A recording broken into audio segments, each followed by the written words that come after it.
A nossa live com o doutor Télio Farias, advogado de Campina Grande, escritor, biógrafo de Pedro Américo.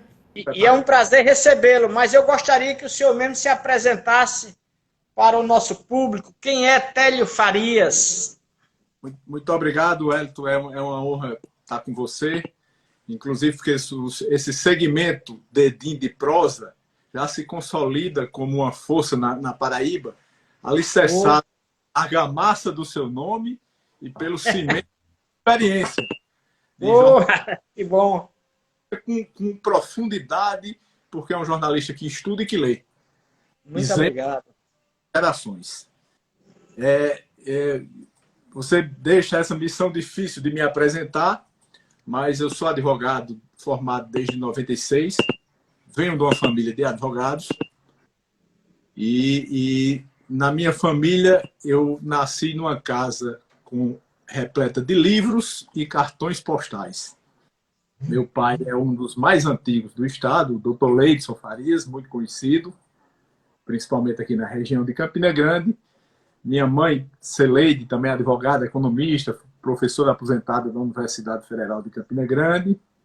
Tenho 2 irmãos advogados e tenho uma paixão pelos livros. E essa paixão foi exatamente a paixão que nos uniu, conversando sobre livros. Exatamente. Né? Sobre relatos de viagem, sobre clássicos, Grande Sertão Veredas, dentre outros. Tá certo. Agora, o senhor é campinense mesmo? Eu sou campinense, filho do que Campinas sempre fez, que foi juntar. Minha mãe é do Brejo, de Matinhas. Meu pai é de Serra Branca, quando nasceu pertencia a São João. Então, Campina Grande une aquela função que Campina Grande sempre fez, que foi unir as regiões da Paraíba. Vamos falar um pouquinho da sua carreira de advogado. Depois a gente fala sobre Pedro Américo, sobre a Índia, que é muita história para a gente contar, né? Exato. E desde agosto de 96 eu advogo. Nós temos 3 escritórios, um em Campina Grande, um em João Pessoa, que meu irmão Talden, que é professor inclusive da Universidade Federal, comanda com outros colegas, e um no Recife, comandado por outro irmão chamado Taney. Campina sempre foi nossa inspiração e nossa rainha, né? Como dizia Gilberto Gil, Campina tem aquela teimosia de querer ser Nova York. E advogo muito, sou aquele advogado que chama de barriga no balcão, de pegar processo, de fazer audiência, um advogado militante, e sempre entendi que para que fosse feita uma boa advocacia, seria necessário também você ter uma base de leitura, de livros. Os grandes advogados sempre são grandes letrados. A exemplo do nosso Rui Barbosa, né? Rui Barbosa. É verdade. E assim... Pois não. E assim, acompanhado com o exemplo de meu pai tem 85 anos e tem mais de 60 de advocacia, e nós estamos nessa luta, que não é uma luta fácil. Quem vive da advocacia sabe que é uma guerra, é uma luta de dia a dia, matar um leão por dia. Também publiquei meu primeiro livro, ainda estudante de Direito, um livro sobre o mandado de segurança. Tive a honra de ter, à época, o maior jurista vivo, foi Pinto Ferreira, que fez o prefácio. E a terceiro livro, já chego a 15 livros. Tem um livro sobre as práticas abusivas dos planos de saúde que fiz com minha esposa, Carolina. Tem um livro que esse está na 3ª edição. Eu acho que foi aprovado porque está na 3ª edição. Tem um livro que é um livro que agrada muita gente, que é Teoria e Prática contra os Bancos. Aí é bom! Está na 5ª edição, saiu pela Edju, de São Paulo. É um livro que teve um relativo sucesso. E depois, a partir que eu também experimentava o mundo, andava pelo mundo, comecei a fazer anotações, e dessas anotações nasceram vários livros. O Namastê, que é Impressões de um Brasileiro na Índia e no Nepal. Eu tô com ele aqui. Exato, que é prefaciado pelo atual embaixador da Índia no Brasil, o Ashok Das. E recentemente, que eu acho que você não tem ainda, Hum. um livro de poesias chamado 20... Ah, que bacana. Depois eu vou lhe remeter 20 poemas de viagem. Oh, já agradeço antecipado. Que é uma paráfrase do livro de Pablo Neruda, que é 20 poemas de amor e uma canção de desesperada. Esse é 20 poemas de viagem e uma canção de chegada, que a chegada, obviamente, são 20 cidades que eu falo, e a última, obviamente, é Campina Grande. Eu entrevistei um dia desse o famoso advogado Cacai, aquele que... O famoso Cacai, o barbudo. E ele disse o seguinte: quando eu era estudante, parece que era aluno do doutor Evandro Lins e Silva, se não me engano foi ele. Grande. E uma colega dele perguntou: professor, para ser um bom advogado, o que é preciso?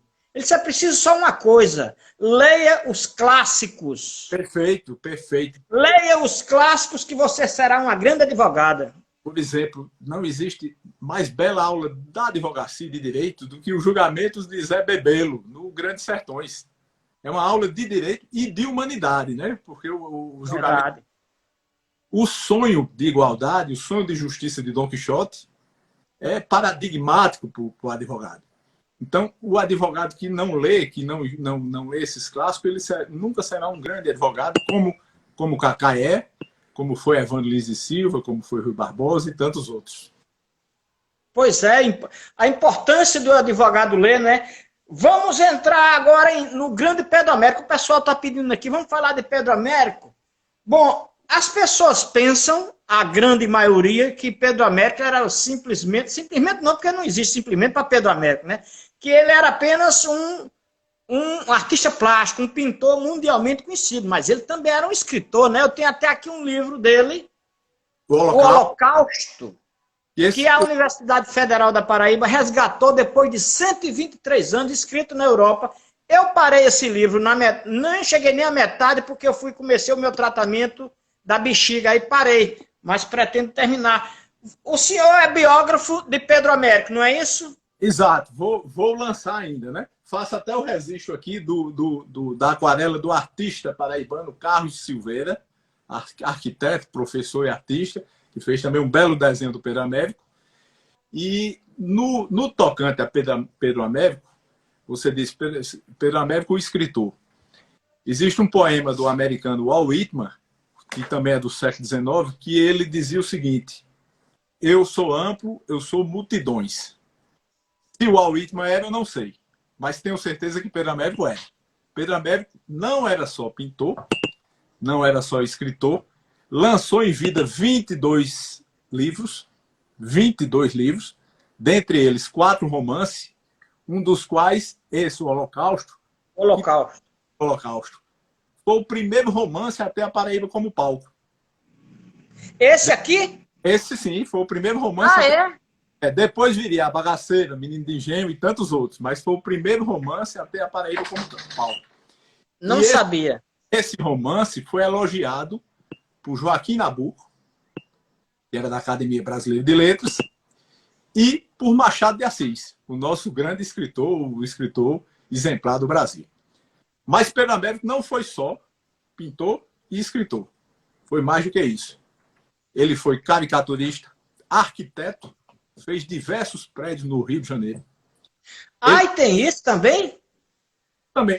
Por isso que eu intitulei o livro que eu pretendo lançar de Pedro Américo, Além do Ipiranga. A extraordinária vida de Pedro Américo, além do Ipiranga, a extraordinária vida de Pedro Américo e suas incríveis facetas. O que é que eu chamo de faceta? Pintor, uma faceta.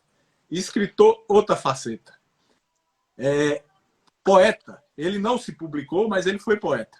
Músico, como você, ele era músico. Ele tocava piano, tocava violino e tocava flageolé, que era uma flauta do século XIX, uma flauta muito conhecida no século XIX. Então, Pedro Américo foi múltiplo, foi poeta, foi político, deputado federal constituinte de 1891, eleito pelo nosso estado, foi ecologista numa época que não se falava em ecologia, foi cientista, foi sociólogo reconhecido por Silvio Romero, no maior nome da sociologia de todos os tempos, dentre outras inúmeras facetas. Se não bastasse, ele teve uma vida aventurosa, porque para qualquer biógrafo, o melhor personagem é aquele personagem que tem uma vida, claro, de vai e vem, de sobe e desce. Então ele teve uma vida aventurosa.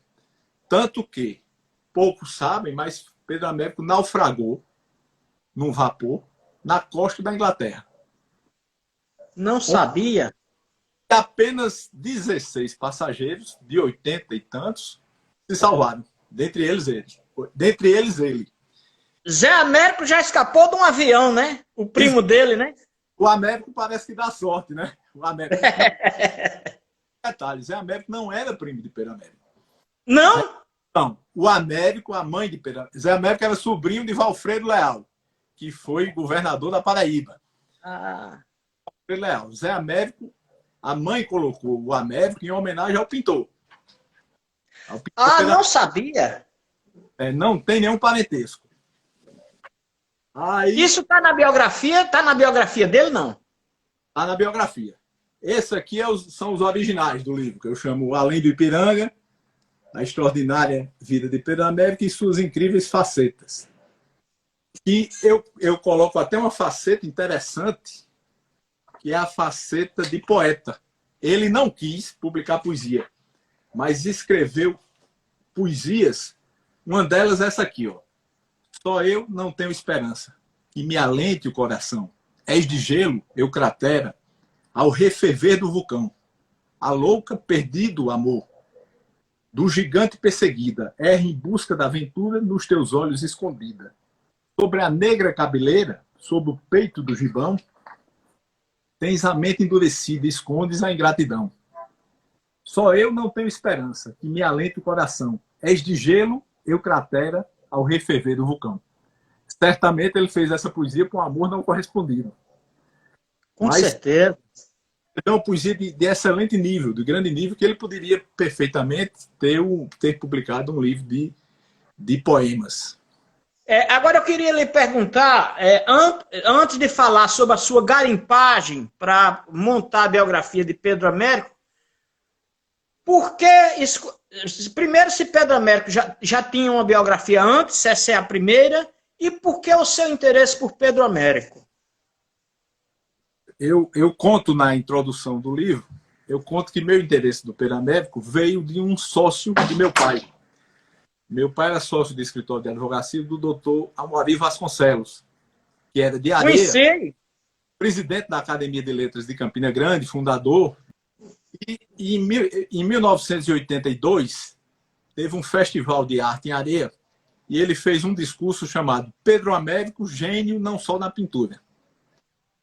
E eu tinha ouvido muito falar, meus pais falavam de Pedro Américo, do grito do Ipiranga, do quadro do Havaí, da relação com Pedro II, e o doutor Amorim fala, en passant, dá umas pinceladas nessas facetas de Pedro Américo, de parlamentar, de estudioso. Ele foi professor da Universidade de Bruxelas, estudou física na Sorbonne, foi o segundo brasileiro a obter oficialmente o título acadêmico de doutor, atrás apenas do médico da Bahia, e dentre tantas outras facetas. E eu fui crescendo, ouvindo essa história, e ao mesmo tempo me surpreendia como a Paraíba conhecia tão pouco esse personagem. O Brasil, muito menos. Muito pouco. Tanto o Brasil como a Paraíba conhece muito mais pelo quadro da independência. E essa independência, praticamente, Pedro Américo que deu glamour. Os historiadores criticam muito, porque diz que a cena não foi bem assim, foi no Ipiranga, mas não era um cavalo, era uma mula. Dom Pedro não estava num estado muito bom e assim por diante. Essa história. Então, Pedro Américo praticamente inventou a certidão de nascimento do Brasil independente. Então, a gente tem o costume desde criança de ver nos livros da escola a reprodução daquele famoso quadro que está no Museu do Ipiranga, em São Paulo. Eu resisto aqui, viu, presenças ilustres do historiador. Fique à vontade. Historiador cearense Ricardo Oriá.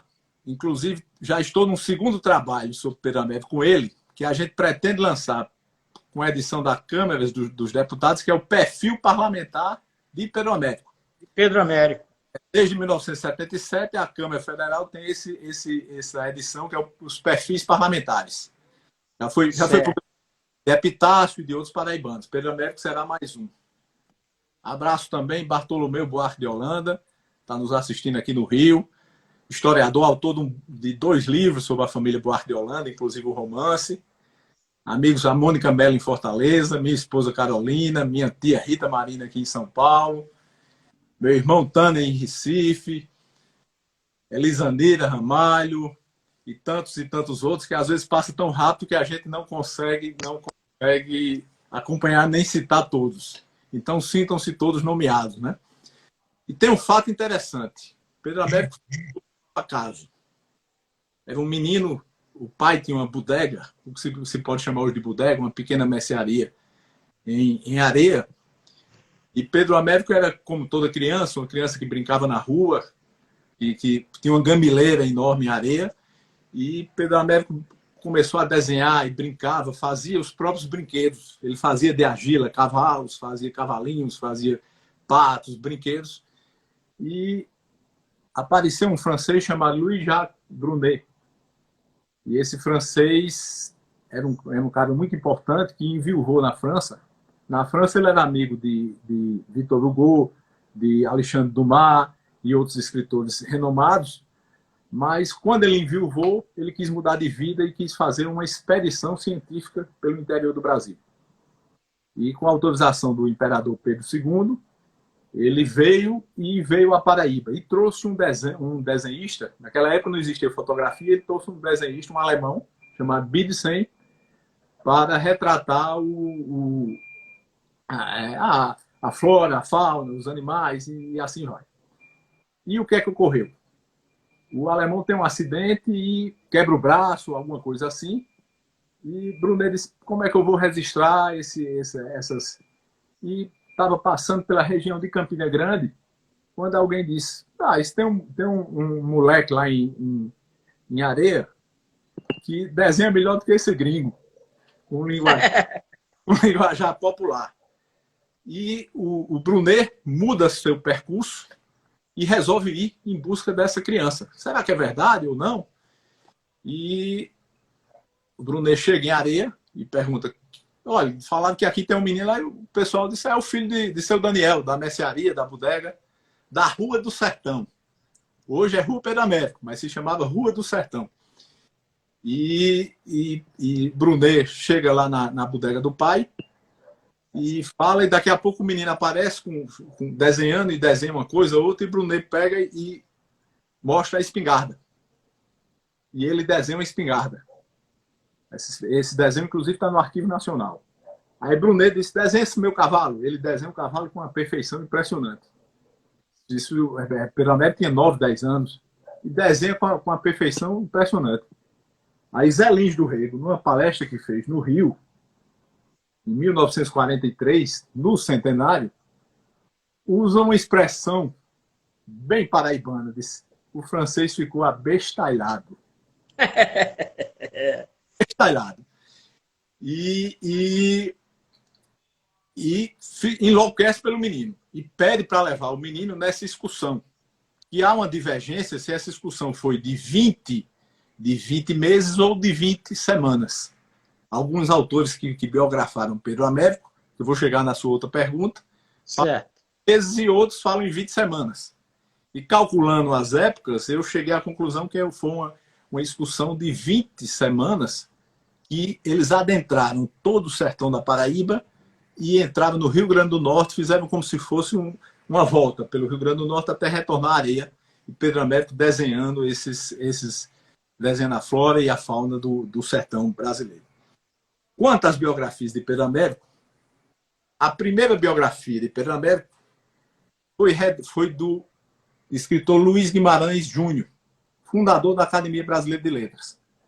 Há um detalhe nessa biografia. Pedro Américo tinha 28 anos. Então... Biografado aos 28 anos, prova É. que ele já era grande na época, porque ele sai de Areia Novo, chega ao Rio, depois que volta dessa excursão, o Brunet faz uma carta ao governador da Paraíba, que é um sergipano chamado Antônio Carlos Sai Coelho, e depois foi governador da Bahia, e faz uma carta ao imperador, dizendo: esse menino não pode ficar aqui. E o imperador, com a sensibilidade para a arte, manda que o governador, não se chamava nem governador, chamava o presidente da província, envie o menino pelo vapor para a capital, que era o Rio de Janeiro. Chegando no Rio, Pedro Américo vai estudar no famoso colégio Pedro II. Colégio que até hoje existe, é um colégio federal hoje e de excelência.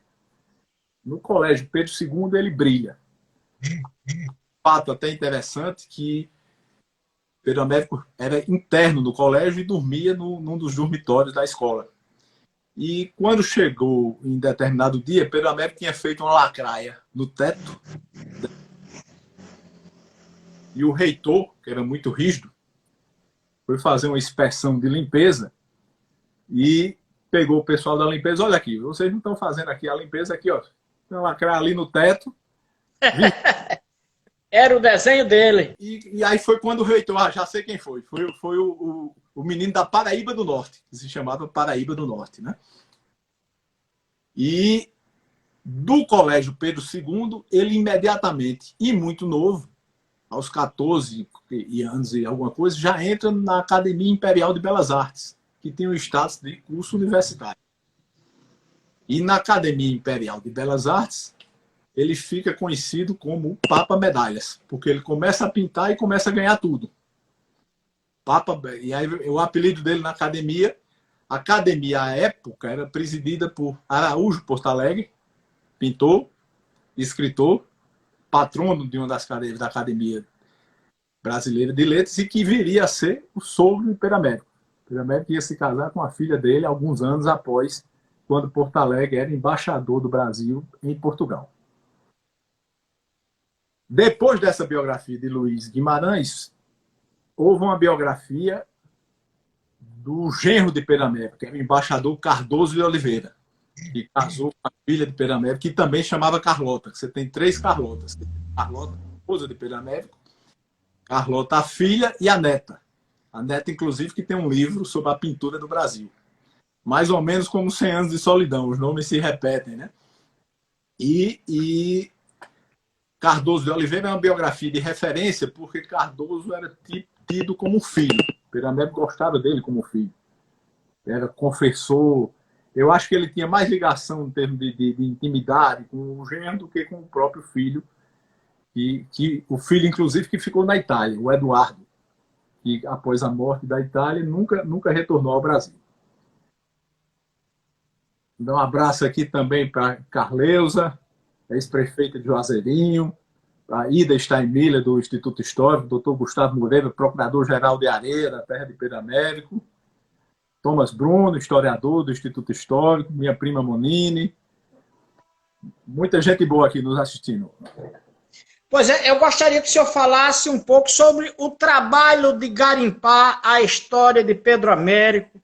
Se o senhor esteve nos lugares, quais foram os momentos que mais lhe emocionaram nessa trajetória de seguir os passos de Pedro Américo? Pois é, naquela trajetória de conhecer Pedro Américo, em 1993, Pedro Américo estava fazendo 150 anos. E eu estive pela primeira vez na Itália, acompanhado de meu irmão Tanner, e fomos a Florença. E em Florença, a gente tinha notícia que Pedro Américo tinha morado em Florença, e fomos atrás da sua residência, que é o Palácio Michelozzi. E nos surpreendemos que na entrada do palácio tinha um grande busto, que ainda tem, de Pedro Américo. Em italiano tem Questa casa, Vivere, Morrere, Pintore Brasiliano, aquela história, tinha uma grande homenagem a Pedro Américo. E aquilo nos deu aquele orgulho de brasileiro e de paraibano, e ao mesmo tempo que nos fez lamentar o meio que esquecimento dele no Brasil e na Paraíba. Ao mesmo tempo, na mesma época, visitamos a famosíssima Galeria Uffizi, que é uma galeria que tem Leonardo, tem Rafael, e dentre os quadros expostos naquela época estava um dos autorretratos de Pedro Américo, num ambiente que se dizia Galeria dos Maiores Pintores do Mundo. E dentre esses maiores pintores do mundo, Pedro Américo era o único brasileiro. Os outros eram nada mais nada menos que Rafael, Tintoretto, Leonardo, Michelangelo, etc, etc, que a Itália é um jardim fértil para os grandes talentos também. Então, à medida que a gente buscava uma informação, vinha outra. No próprio palácio temos uma informação muito interessante. Esse palácio que a prefeitura de Florença cedeu para Pedro Américo residir e trabalhar, que ele tinha um ateliê no térreo e residia no primeiro andar, ele foi construído em cima de duas casas. Uma delas foi a casa em que nasceu, viveu e morreu Lisa Gherardini, casada com El Giocondo, que vem a ser a Mona Lisa de Leonardo da Vinci, que era o artista. Que coisa impressionante. E com um detalhe, Pedro Américo, a gente pode afirmar que Pedro Américo também foi historiador, porque Pedro Américo estudou muito a história de Michelangelo, de Rafael, dos grandes pintores da humanidade.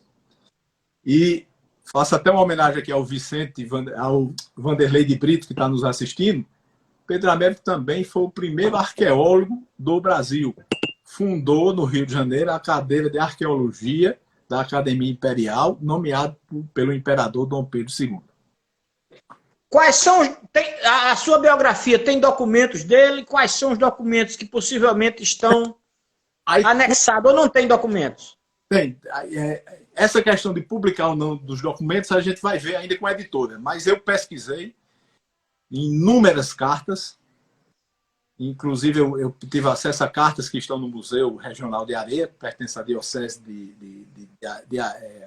Diocese de Areia. E estive, além dessa vez, em 1993, estive mais 3 vezes em Florença, estudando o Pedro Américo. Estive várias vezes no Museu Nacional de Belas Artes, no Rio, que é onde tem o maior acervo de Pedro Américo. No Museu Dom João VI, que pertence hoje à Universidade Federal do Rio de Janeiro. No Museu Histórico Nacional do Rio, que também tem um bom acervo de Pedro Américo. Na Biblioteca Nacional. Em São Paulo, na Biblioteca José Midlin, que era um grande colecionador de livros e possui um grande acervo, inclusive todos os 4 romances de Pedro Américo originais, a Biblioteca José Midlin possui. Eu comprei em sebos, consegui comprar 2 dos originais. Um é o Foragido, que é uma espécie de thriller, uma espécie de... Original, esse é original. Não, edição de 1901. Pertenceu ao escritor Mário Guastin. É o Foragido. E comprei também um livro que eu acho muito bom, que não deixa também de ser um livro sobre literatura de viagem. Edição também de 1901. Na Cidade Eterna, Sonho de Juventude. Maravilha, que maravilha. Que são livros... A sua biblioteca tem em torno de quantos livros? Na verdade, eu tenho uma parte dos livros na minha casa, uma parte dos livros no meu escritório. Meu pai tem uma parte também dos livros. Se a gente somar tudo, ultrapassa 12 a 15 mil livros. Vixe. As preciosidades, além dessas daí. Nós temos Jorge Amado autografado, temos um livro que a gente chama, que eu acho muito especial, que é um livro A História de São Vicente, que é a história do estado de São Paulo, autografado por Washington Luiz, que foi grande historiador e não quis voltar para a política depois de derrubado, ficou estudando história. Temos também inúmeros livros de José Lins, com autógrafo de José Lins. Nós também, através do meu irmão, adquirimos a biblioteca do Dr. Amorim Vasconcelos, que tinha muitas raridades, e incorporamos também a nossa, até pelo afeto que a gente tinha ao próprio, né? Claro. incorporamos e pretendemos algum dia unificar essa biblioteca. Aqui o senhor atribui o desconhecimento da Paraíba sobre a figura de Pedro Américo. Eu vou lhe confessar com uma certa vergonha. Eu tenho vou fazer 64 anos de idade, eu vim saber que Pedro Américo era escritor 2 anos atrás, porque na universidade eu me deparei com esse livro. Não sabia que ele era escritor. Pouca gente sabe. Por que esse esquecimento com Pedro Américo? O que foi que aconteceu? A gente conhece pouco. Eu cito sempre um fato muito famoso e digo muito interessante, e digo o quê? Que Pedro Américo ele foi uma espécie de popstar, ele vivo, foi um popstar internacional. A título de exemplo, em 1879, ele fez a exposição da Batalha do Havaí, aquele quadro que mede 11 metros por 4, que atualmente está no Museu Nacional de Belas Artes. E essa exposição cobrava um ingresso, o sujeito entrar para ver o quadro de Pedro Américo, que era esse e alguns outros que também pintados por ele. Nessa exposição, 286 pessoas, 276.286 pessoas pagaram ingresso para ver o quadro. A título de paralelo, o Rock in Rio 2019, com todas as atrações musicais internacionais, deu 500 mil pagantes. Mas existem detalhes. Primeiro, a população do Rio de Janeiro em 1880, um ano após a exposição, eram de 522 mil habitantes. Hoje, só a cidade do Rio de Janeiro tem quase 7 milhões de habitantes, fora a região metropolitana. É verdade. Outro detalhe, na época o transporte não era fácil. Eu conheço vários amigos e conhecidos que saíram de Campina Grande numa quinta para assistir o Rock in Rio e na segunda-feira seguinte retornaram de avião. Na época era impossível se fazer isso. Uma viagem de vapor durava no mínimo 14, 15 dias. Além disso, e se não bastasse, Pedro Américo tinha um prestígio internacional imenso. Tanto que era amigo de Vitor Hugo.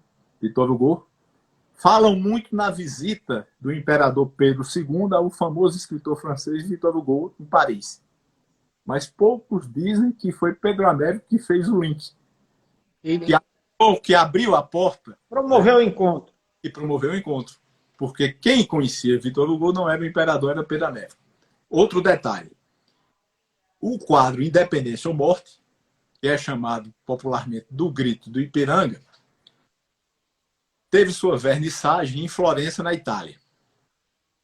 Para ser pintado, como ele tinha 11 metros por 4, a prefeitura de Florença mandou desocupar uma biblioteca chamada de Santa Maria Annunziata, do convento de Santa Maria Annunziata. Inclusive, outra coincidência, onde está enterrado a Lisa Gherardini e o Giocondo, porque no ateliê de Pedro Américo não caberia a tela. E na vernissagem coincide com os 400 anos de Michelangelo. E a prefeitura de Florença pede para Pedro Américo lançar o quadro no dia dos 400 anos de Michelangelo. E nessa vernissagem, 22 príncipes reinantes se encontravam prestigiando Pedro Américo. O imperador Dom Pedro II estava presente, mas não só. E o imperador Dom Pedro II não era o mais importante, porque a própria rainha Vitória, a imperadora do império que o sol nunca se punha, porque naquela época a Grã-Bretanha abrangia Índia, Austrália, Nova Zelândia, Jamaica, Canadá e etc., a rainha Vitória também estava presente. Sem falar em mais senadores, deputados, governadores, presidentes. Então, Pedro Américo, em vida, foi prestigiadíssimo pela crítica e prestigiadíssimo pelo público. Foi famoso nacionalmente e internacionalmente. Mais internacionalmente do que nacionalmente. Porque nacionalmente existia uma crítica a ele, uma divisão, uma parte da imprensa do Rio de Janeiro criticava ele, até dizendo que ele não pinta o Brasil, quando pinta é só quadro histórico. E nessa polêmica da imprensa carioca, e Gilberto Freire fala, dizendo a polêmica era causada porque era o nordestino. Mas um cronista escreve no jornal defendendo Pedro Américo. Nada mais, nada menos do que Joaquim Maria Machado de Assis. Então, a defesa do advogado melhor, Pedro Américo não podia ter em seu favor. Me parece que tem um projeto de veneziano que propõe tornar Pedro Américo herói da pátria, tal. Que projeto é esse? O senhor tem informações sobre ele? O senador, inclusive, me comunicou que propôs, no Senado da República, tornar Pedro Américo herói da pátria. E inscrever o nome dele no Panteão. Tem um livro de aço, que é o Panteão da Liberdade e da Democracia Tancredo Neves, que é aquele prédio em forma de asa que perto entre o Supremo e o Palácio do Planalto. E o senador me informou que apresentou o projeto para tornar Pedro Américo herói da pátria, e, se eu não me engano, salvo engano, será o primeiro paraibano com essa homenagem, e é uma homenagem mais do que justa. E que provavelmente será aprovado e irá coincidir com o bicentenário da independência, em 1822, que a gente espera que o nome de Pedro Américo ressurja para que as novas gerações o conheçam, e conheçam o seu exemplo, o exemplo de estudo, até a sua história improvável do menino pobre de uma cidade pequena que conseguiu, degrau a degrau, por meio do estudo e por meio do ensino público, alçar os graus da fama e do sucesso nacional e internacional. Me diga uma coisa, esse livro de Pedro Américo, esse que eu tenho aqui, o Holocausto, é o primeiro? É o primeiro romance. Ele não antecede ao romance regionalista, porque se atribui à bagaceira, não é? Há muitos elogios ao livro e muitas críticas. A crítica é que ele tem um linguajar meio barroco, né? Meio ainda... A bagaceira tem um linguajar mais fluido, assim. Mas Joaquim Nabuco dizia que defendia essa tese que você está levantando, que foi o precursor do romance regional. E, para nosso orgulho, o primeiro livro, o primeiro romance a ter o nosso estado como palco. O primeiro de muitos... Escrito na Itália, né?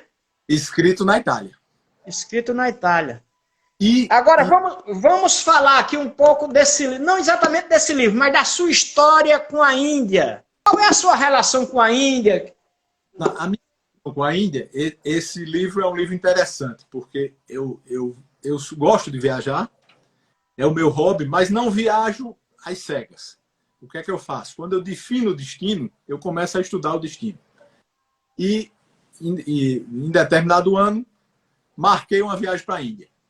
E não consegui entender aquela loucura, dizer como é que eu entendo essa questão de religião, de hiperpopulação, e comecei a estudar. E antes de viajar, li 25 livros. Sobre a Índia. Sobre a Índia. Mas eu procurava, cada vez que eu li um livro, eu procurava um livro que me desse um panorama. Eu queria um livro que falasse um pouco da história, um pouco das cidades, dos monumentos, da vida, um pouco da geografia, um pouco da antropologia, dos costumes, das religiões, e não procurava. Não encontrava. Encontrava bons livros, mas livros assim, a independência da Índia, a história de Gandhi, a religião hindu, a história de Nova Delhi, a história do Taj Mahal, que é uma história belíssima, história de exaltação, de amor, o amor eterno, né? Mas não encontrava. Aí viajei, e na viagem fiz muitas anotações. Fiz uma viagem relativamente longa, e fiz muitas anotações, todo dia anotava minhas, que eu chamo minhas impressões, por isso que eu digo impressões de um brasileiro na Índia. E anotava essas impressões. Retornei ao Brasil. Aqui. Exato. Retornei ao Brasil e continuei a ler, instigado pela curiosidade, por coisas que vi, por coisas que senti, por cheiros, por olhares, por cores. Continuei a ler. E depois que cansei da Índia, fui ler um romance da escritora americana Toni Morrison, a primeira mulher negra a vencer o Prêmio Nobel de Literatura. Um livro que não tinha nada a ver com a Índia. Um livro Qual é o título do livro? O livro é Compaixão.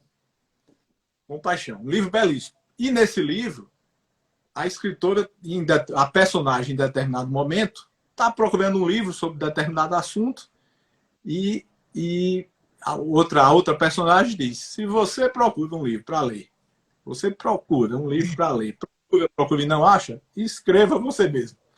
Aí, eu tenho a visão, estive lá, vi, senti, posso dar minhas impressões. Eu tenho a bagagem de leitura, tenho as impressões. Aí pesquisei ainda mais e formatei as minhas anotações com minhas impressões e meu estudo e lancei o livro, que é um livro que teve um bom sucesso, inclusive recebeu até o respaldo do próprio governo da Índia com o prefácio do embaixador, inclusive é o atual embaixador, é o Ashok Das, que ele até não concorda com tudo que eu digo. Ele até disse, embora não concorde com tudo, a sua opinião há de ser verdade. Bem da indiano.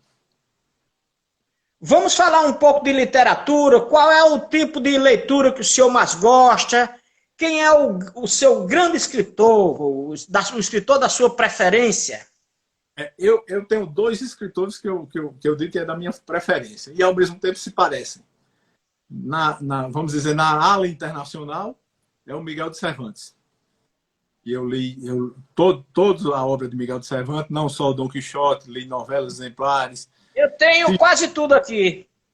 Que eu acho fantástico, o Miguel de Cervantes. E na ala nacional, é o nosso Quixote arcaico, Ariano Suassuna.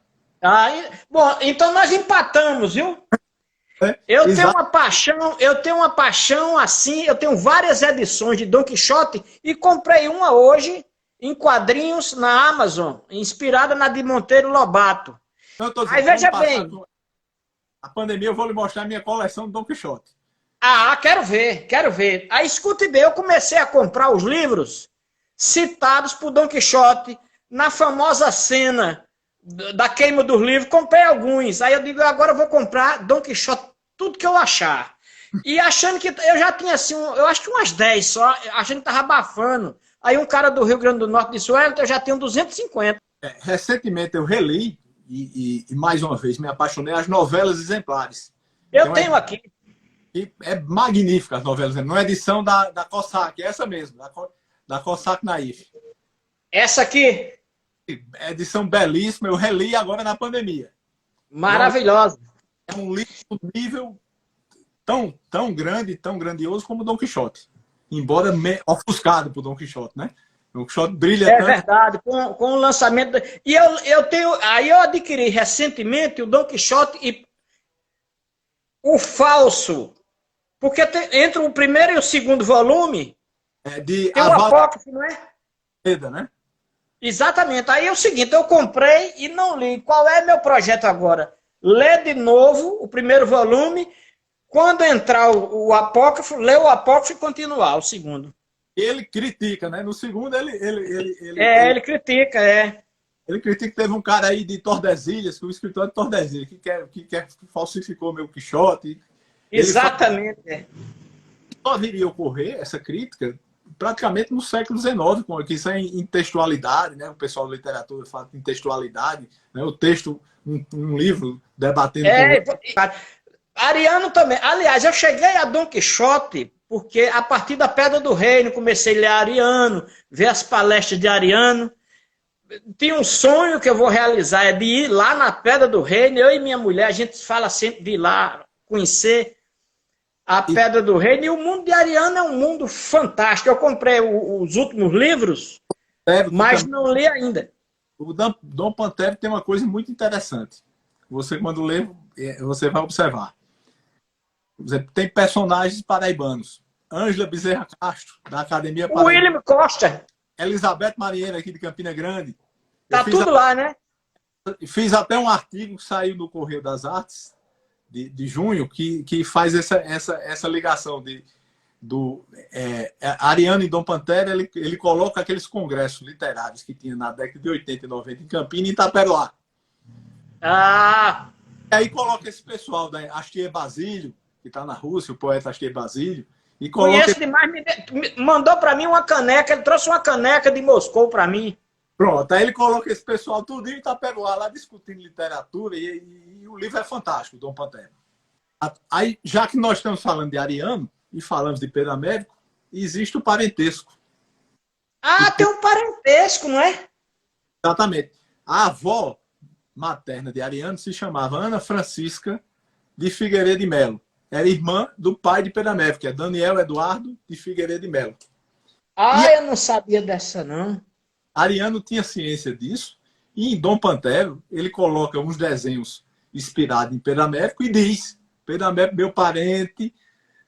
Ah, não sabia. E Ariano tinha plena ciência disso. Você tem a relação próxima com ele, conversava com ele ou não chegou a... Até assisti ele aqui umas palestras, mas tenho até com o Manuel, que é o artista, o Manuel Dantas Suassuna, que é um grande artista, e tenho É o até, filho, né? o filho, vou lhe dizer até em primeira mão. Tem um trabalho na minha área, que é um ensaio que eu fiz, que se chama Direito e Advocacia no Alto da Compadecida, de Ariano Suassuna. É uma aula de julgamento. Ariano era advogado de formação, primeira formação, advogou no Fórum do Recife, em várias comarcas, inclusive da Paraíba, chegou a advogar na comarca de Campina Grande, exerceu a profissão, e toda a obra de Ariano, A Pedra do Reino, é um depoimento ao corregedor do Tribunal de Justiça da Paraíba. Exatamente. Exatamente. Tem um peso jurídico.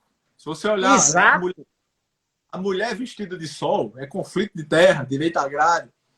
O Alto da Compadecida é um julgamento, direitos humanos, o perdão. Nossa Senhora, ele diz expressamente, Nossa Senhora, minha advogada. Tem até um detalhe no Alto da Compadecida.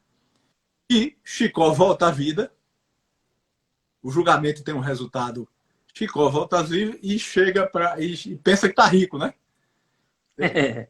Eu estou rico porque tinha o dinheiro do testamento da cachorra. Exatamente, é. E quem deu dinheiro? Aí, não, o outro personagem que agora me falou, o Chicó e... João Grilo. João Grilo. Aí, João Grilo, quando eles voltam à vida, e o outro, quem deu dinheiro? Eles, estamos ricos, faz aquela festa, eles... Eu fiz a promessa para Nossa Senhora. Que promessa é essa? Promessa desgraçada, promessa sem jeito, aquela. E no final ele disse: eu não sabia que até essa recebia honorário. Ele eu não sabia que até essa. Então a força, o direito está dentro da obra de Ariano. E eu pego o Alto da Compadecida, analiso sob a visão do advogado e intitulei isso de Direito e Advocacia do Alto da Compadecida. E esse ensaio está com o Manuel para ilustrar. Ele ficou de fazer as ilustrações. Rapaz. Ele já tem uma apresentação do campinense Jessier Quirino. E tem 2 textos complementares, um de um advogado do Rio de Janeiro, chamado José Roberto de Castro Neves, que é o maior líder hoje do movimento chamado Direito e Literatura, e uma espécie de pós-fácil da desembargadora federal Inês Virgínia Prado Soares, do TRF da Terceira Região de São Paulo. Ela, que é nordestina, sergipana. Então, esse é outro... Olha, tem um programa na TV Justiça, não sei se você já viu, Direito e Literatura. Já vi. Já viu? Inclusive tem um debate sobre os direitos ali de Dom Quixote e tal. Tem muita coisa interessante. Sempre que eu posso, eu assisto. E a Paraíba tem um grande nome nessa área, que é o procurador do Tribunal de Contas, Marcílio Toscano de Franca, que é uma grande autoridade nessa interface, Direito e Literatura. Não sei se ele está nos assistindo, mas é um grande nome nessa área. Mas, continuando a literatura, o seu escritor predileto é Ariano. O escritor predileto é Ariano. Bateu comigo. E no Universal Aí sem falar Cervantes. Outros que eu também gosto muito, como o Graciliano Ramos, que é absolutamente fantástico, o Guimarães Rosa, Raquel de Queiroz. Raquel de Queiroz eu entrevistei em 1992. Eu tenho aqui guardada a fita. Ela estava escrevendo Memorial de Maria Moura. E ela me disse uma coisa que eu fiquei meio grilado. Ela disse, olha, eu estou escrevendo esse livro, mas eu acho que é um plágio involuntário da história da Rainha Vitória. Eu digo, plágio involuntário, você com essa consciência todinha de plágio? E eu entrevistei ela numa fase assim que ela estava escrevendo o livro. Foi uma entrevista muito interessante. Eu fiz com Nelma Figueiredo. E recentemente tive com Dona Zélia. Ela me deu uma dedicatória da Pedra do Rei na versão nova. Teve um encontro aqui, encontro internacional com Ariano Suassuna. Agora, me diga uma coisa. 100 anos de solidão. Já leu quantas vezes? Apenas uma, mas li e amei. Que eu acho demais, né? Quixote latino-americano, né? É uma coisa impressionante. A gente tem uma identidade, desde o caneco, pelo menos na minha geração, ele fala no caneco que o cara leva para a escola, o canequinho, com o nome grafado. Aquilo é a minha escola aqui, eu levava no... A história dos ciganos, aquilo serraria, todo ano chegava aquele cigano. Então, a gente se identifica muito, eu acho... E é um livro que cada vez que você lê, você descobre coisas novas.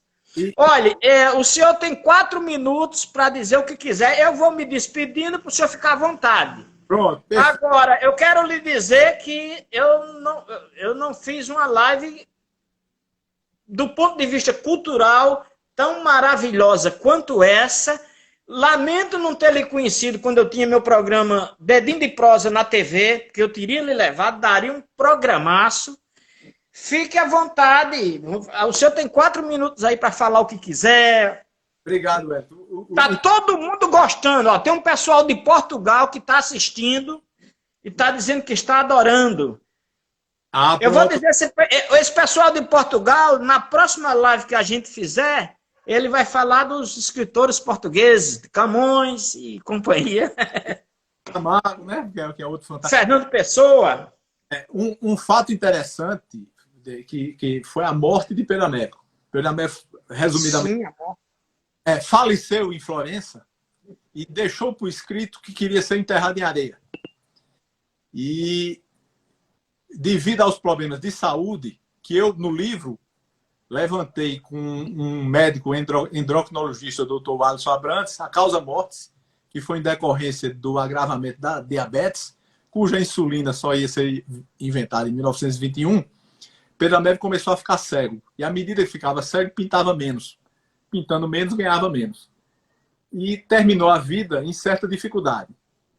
E quando faleceu, a família disse, não tenho como... Tinha que botar no caixão, embalsamar para vir para Paraíba, da Itália, era um custo muito alto. Por uma sorte do destino, o Barão do Rio Branco, que era chanceler, na época que a gente tinha chanceler, o Barão do Rio Branco estava em Roma e pegou o trem, foi a Florença e disse, o Itamaraty banca. A assessoria do Barão do Rio Branco disse, só tenho como bancar até a capital da Paraíba. Não se chamava João Pessoa, né? A cidade da Paraíba. Porque de lá para cá o Itamaraty não tem nem a quem pagar. Que a empresa do vapor vai até o porto de Cabedelo, que já tinha, e de lá ia de lancha até o porto do Capim. Assim foi feito. O corpo foi embalsamado, foi de trem até Gênova, de Gênova de navio até o Rio. Teve um intervalo de 2 dias no Rio. Houve outro velório no Rio. O presidente da República, Rodrigues Alves, decretou luto oficial e compareceu ao velório. Em outro vapor, ele foi colocado, chegou ao porto de Cabedelo, numa lancha, acompanhada por pessoas do Instituto Histórico e da família, foram até o porto do Capim. Quem governava a Paraíba? O Monsenhor Valfredo Leal de Areia. Mas tinha um detalhe, que o Monsenhor era considerado o maior suvina da Paraíba. E não... Amarrado. E o pessoal do Instituto conta a história que o Itamaraty bancou até ali e pergunta ao governador se tinha como bancar da capital da Paraíba para Areia. E o governador disse, não tem orçamento para tanto. E porque era de Areia, né, da terra dele.